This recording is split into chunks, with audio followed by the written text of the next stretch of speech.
Бәріңе сәлем, бұл Салтанат Лайф арнасы. Менің есімім Салтанат, журналист, редактор. Мені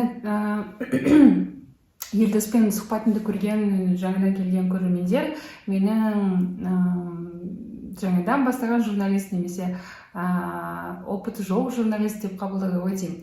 Бірақ әңгіме бүгін бұл туралы емес, ол туралы бөлек бір видео шығарармын, өйткені интервью әлі қаралып жатыр, пікірлер әлі жазылып жатыр дегендей. Бүгін бір әріптесіммен кездестім. Баяғыда мен ол кісінің қолында бас редактор болып істегем, Қазақи медианың. Ол кісі де басқа әріптестер де жалпы сұрап жатыр. Ол кісілер де енді профессионалды түрде интервьюлар жазады ғой, Елдоспен интервью қалай өтті, қалай екен, Елдостың өзі қандай адам екен деген сияқты әріптестер жазады, сұрайды, қызығады деген сияқты. Мен осыған дейін қысқа ғана видеомен қайырған болатынмын Елдоспен интервьюдан кейінгі алған әсерімді. Бұл жолы ұзынырақ видео жазғым келді, себебі бұл интервьюға қызығушылық әлі де басқан жоқ. Менің қуанышыма орай, өйткені бұл менің үлкен еңбегім.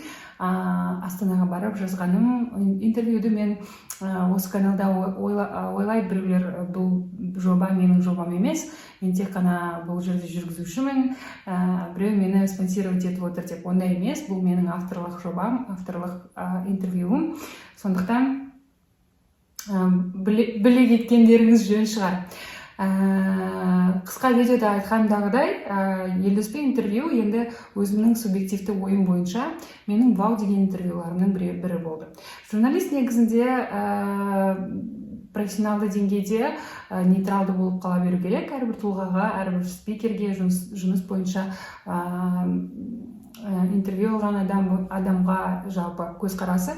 Бірақ мен өзімнің интервьюімді бағалай келе, менде өте көп адамдармен интервью болған, өзімнің арнамда емес, басқа арналарда, басқа бұқаралық ақпарат құралдарында.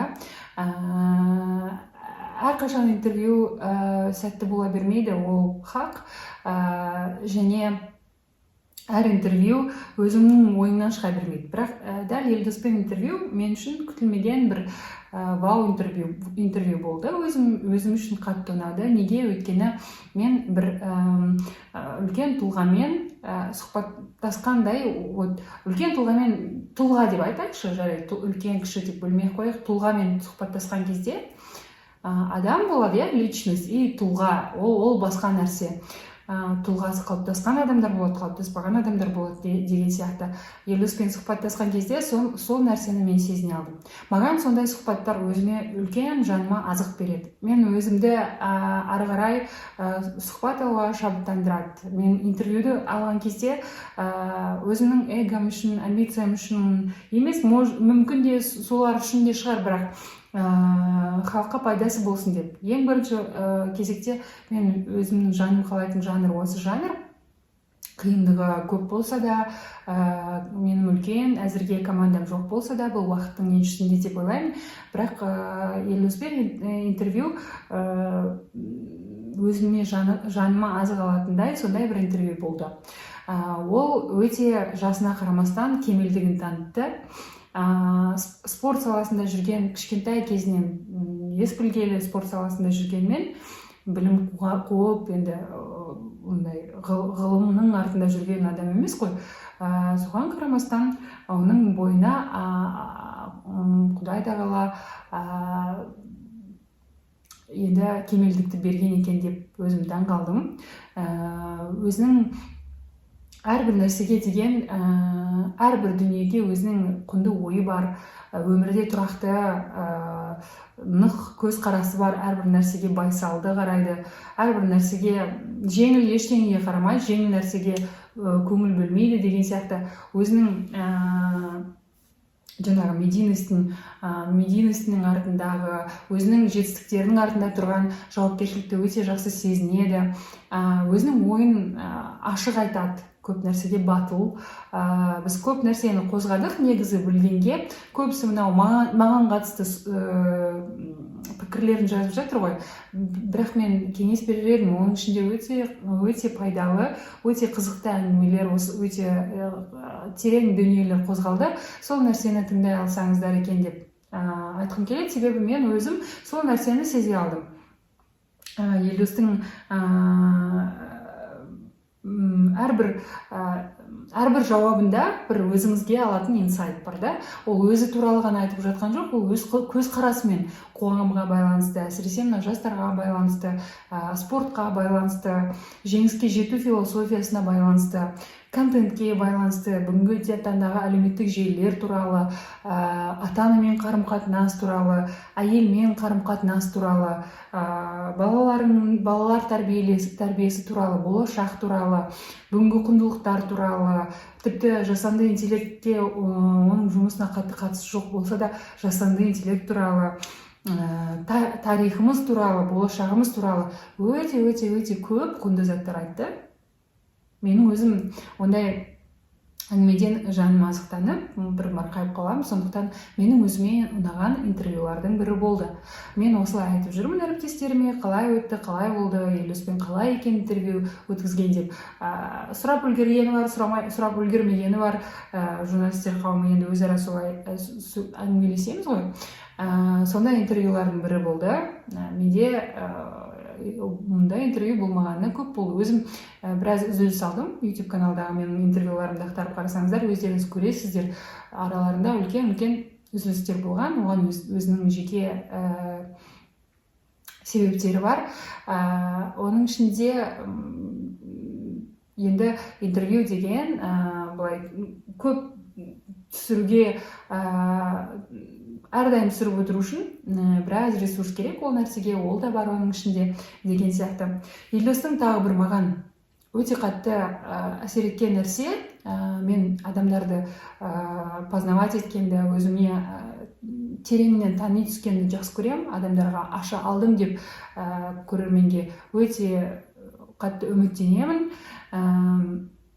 Елдостың тағы бір ұнаған бір қасиеті, алау бойына тартқан деп ойлаймын, оның ішінде ешқандай қорқыныштың болмауы. Оның қорқыныш деген нәрсе маған тән емес деп бірнеше рет сұрадым.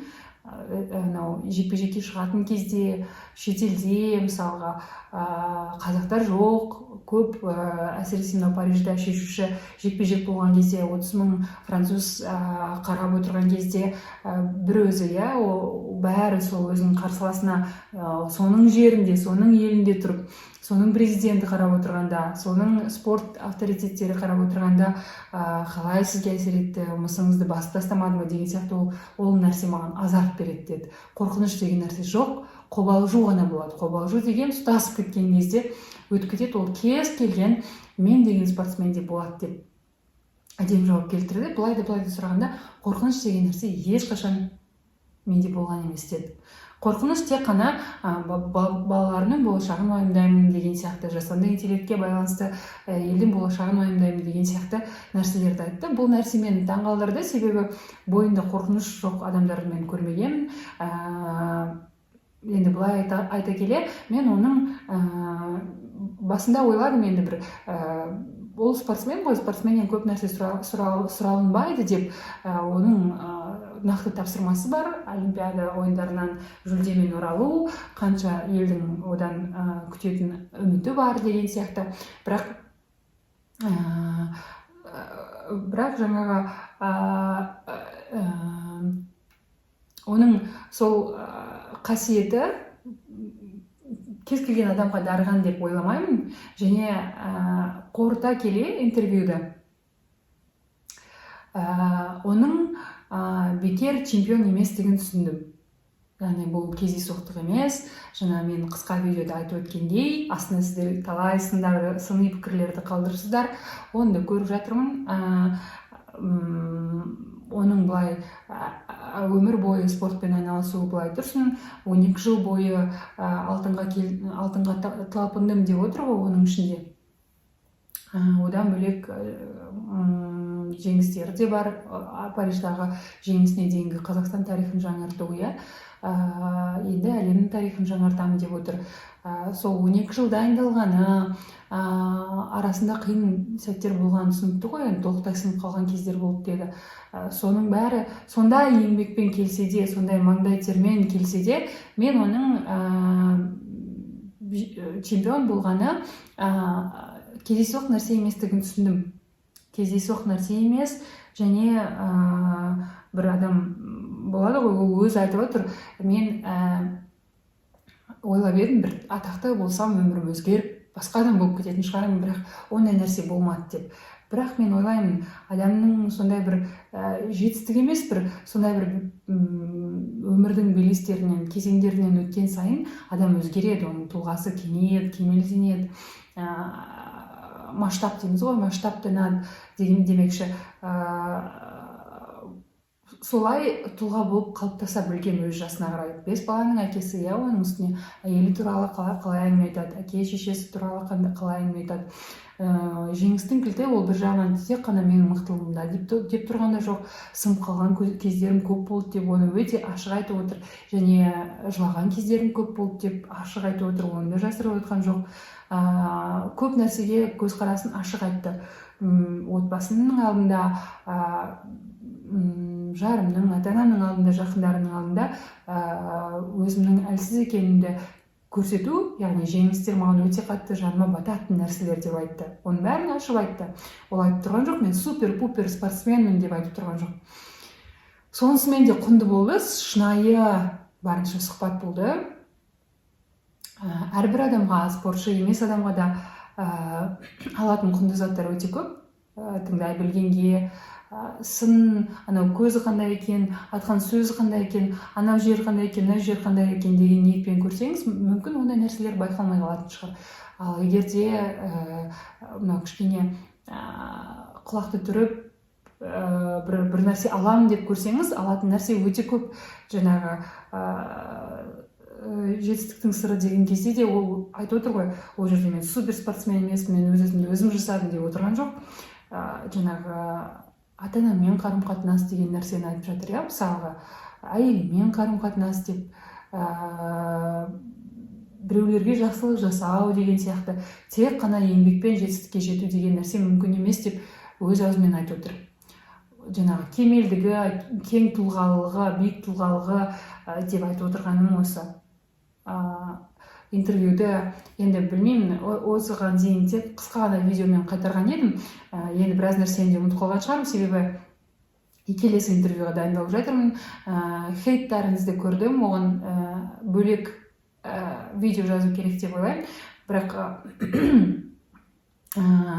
әзірге енді қатты есімнен шығып кетпей тұрғанда, біраз қатты арасы суып кетпей тұрғанда, осылай өз ойларымды зафиксировать етемін деп шештім осы видеомен. Әрі сұрап жатқан әріптестерге осы бір видео болсын,